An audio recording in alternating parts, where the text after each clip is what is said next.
And welcome to Houston Live and Local on this Friday night. I'm Tom Ziska, glad to be with you. Tonight we have a variety of things. A tattoo arts festival underway at NRG. Coco Dominguez will take us there. She gets ink, who knows? We'll ask, we'll find out. A woman who says her dreams came true under the DREAM Act is now sharing her reaction to a legal challenge here in Texas. Plus, on this 81st anniversary of D-Day, we will take you to today's remembrance ceremony in the nation's capital. But first tonight, a man has been hurt after a shooting at a Metro bus shelter near South Gessner and Richmond. Metro police say it happened just after 4 o'clock this afternoon, rather. Two men were arguing, apparently. One of them was shot in the hand. The victim was taken to a hospital with non-life-threatening injuries. Thankfully, police do not say if the shooter has been detained. This week, the Department of Justice is suing Texas over a decades-old law that allows in-state tuition for undocumented immigrants at state universities. A Texas court has ruled the DOJ's claims are valid, so that has prohibited the state from giving undocumented immigrants the reduced tuition.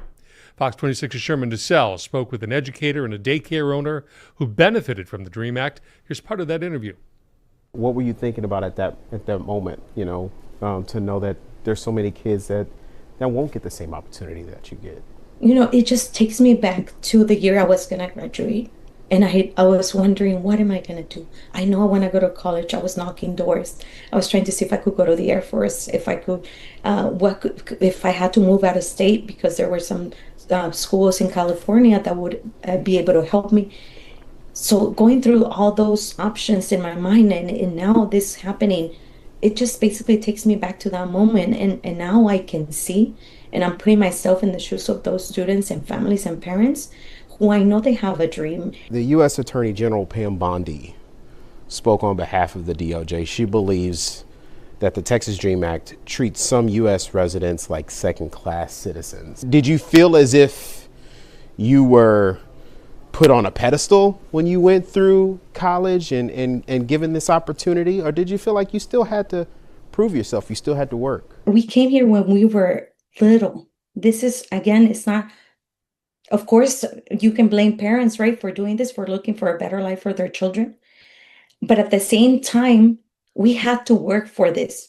As I mentioned, when I was going to college, nothing was given to me. I had to work. I worked 2 jobs. I received probably 1 state grant, but I couldn't apply for federal grants.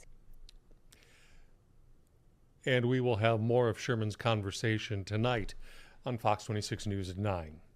All right, let's get you outside, proverbially. Right. Maybe literally for some people. I would like to be myself here in the air conditioning. You know if what? We have those There's choices. a good reason for having air conditioning in Houston. Yeah, we are going to need it this weekend. We've needed it today for sure. Let's look at those high temperatures that we've seen across our area today. We're going to be even warmer than these temperatures into the weekend. 95 at Intercontinental Airport was the high recorded today. 90, that is a very, very warm 90 degrees down in the Galveston area. Still watching for that haze. I've seen it on some of our cameras that are a little bit closer to the coast, as we're going to watch that Saharan dust move in the overnight hours and really peak tomorrow morning for us here in Southeast Texas. You can see that camera shaking a little in the wind. That's that south wind at around 15 miles an hour, and that feels like temperature 10 degrees higher than what the thermometers are reading. And yes, let's make sure you're protecting yourself from the heat and the sun. You're going to need that hat and sunglasses and sunscreen, because that UV index is up to the extreme levels there. You would have some trouble in just 5 or 10 minutes if you're not taking some precautions to protect yourself.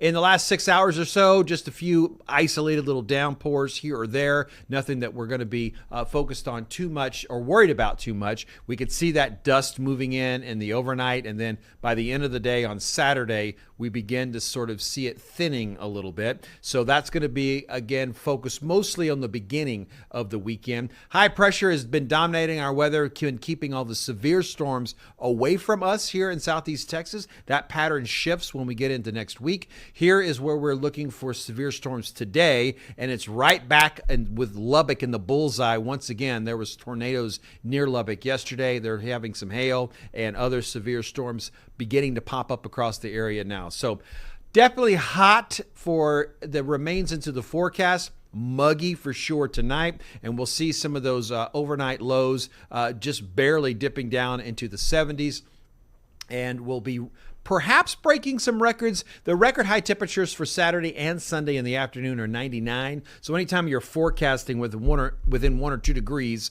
here in Houston at least, you know that's a possibility of getting close to some of those records. But it's the rain that I want to make sure you're ready for. If you've got big plans Tuesday, Wednesday, Thursday, and even into Friday, just take into account that we could have a much rainier pattern than what we've had. But if you're in the sun, sunscreen. You need that for sure. Protect yourself. You know what I'm saying? Yeah. Forgive me if this is a personal question. You can tell me to. Bring it. Do you have a tattoo? I do not. I know where you can get one this weekend. Okay, this is the time, right? Yes, I have 2 myself. Well, maybe another. I would do another as well. Coco Dominguez, we don't know if she is getting any ink done though, but there is a Tattoo Arts Festival. It is an annual thing here in Houston, and it is back in town. She takes a look. If you're thinking about getting your first tattoo or getting another tattoo, this is the weekend. There are hundreds of tattoo artists here at the Houston Tattoo Arts Festival, here with Dr. Carl Blasphemy, who is bringing all the action. Tell me a little bit about what they can expect all weekend long. You can expect a lot of smiles, as you've seen, a lot of fun, some of the best artwork in the world. Local, national, international TV. Right behind us, Black Ink Crew is here. So you see they're cool. tattooing up. It's an excitement in art, and it's a great show on the stage at all times. It's just a lot of fun in one room. And what is the best way to plan your tattoo if you're planning on coming out here? If you're planning on coming out, you can look online, go to villanarts.com, link to our social media, find some of these artists, or you can just come in and look at their tables or go through their portfolios. You know, do your homework. Right, and so I've been watching people look at different tattoos, and they can pick one, and if the artist has time and availability over the weekend, they schedule. Yeah, they get right into the chair almost immediately, or maybe later in the day. But all the artists are here just to tattoo the local community. And we got some of the great vendors with artwork and jewelry. Yeah, look at these over here. Look at this, guys. This is just a little bit. There are so many vendors. There are rocks and jewelry and merch. You guys have merch out here as well. So $20 a day or $40 for the weekend. That's correct. And you know, you're losing money if you don't come out with that weekend pass. Oh yeah, because you're gonna want to come back. All right, let's stop right here and talk to somebody. Nora, how are you? I came by earlier. What are you getting done? I'm getting done a cat and myself as a memorial for my cat passing away. Oh, I'm sorry about your cat, but I'm loving the memorial. Tell me the name of your company. Hi, I'm Jasmine Rain with Serendipity Tattoos. How great is this festival, this art festival? It's so wonderful. We follow the tour, and it's always a great time. Every single show, there's always so much going on, and it's a wonderful time. All right, Petey, your cat. Nora, you're a brave woman. I've done it twice. All right, we'll go a little bit further down here and check out some stuff, but you also have shows. I remember last year, what is this kind of circus style, people being pulled from their backs and... Oh man, it's a festival. So we've got we're on stage right now. Coco Dominguez at the Tattoo Arts Festival at NRG Park this weekend. Today, June 6th, is the 81st anniversary of the D-Day invasion in Normandy. It's a remembrance celebration held at the nation's capital at the World War II Memorial to honor the fallen victims. In Eisenhower's Great Crusade was Sergeant John Ellery, 16th Infantry Regiment, U.S. Infantry Division, also known as the Big Red One. His words are worth remembering today. We sometimes forget that you can manufacture weapons and purchase ammunition, but you can't buy valor. And you can't pull heroes off an assembly line. As President Franklin D. Roosevelt, who addressed this nation 81 years ago, put it, the heroes of D-Day, these heroes, fought not for the lust of conquest, but to end conquest. They fought to liberate. Courage, honor,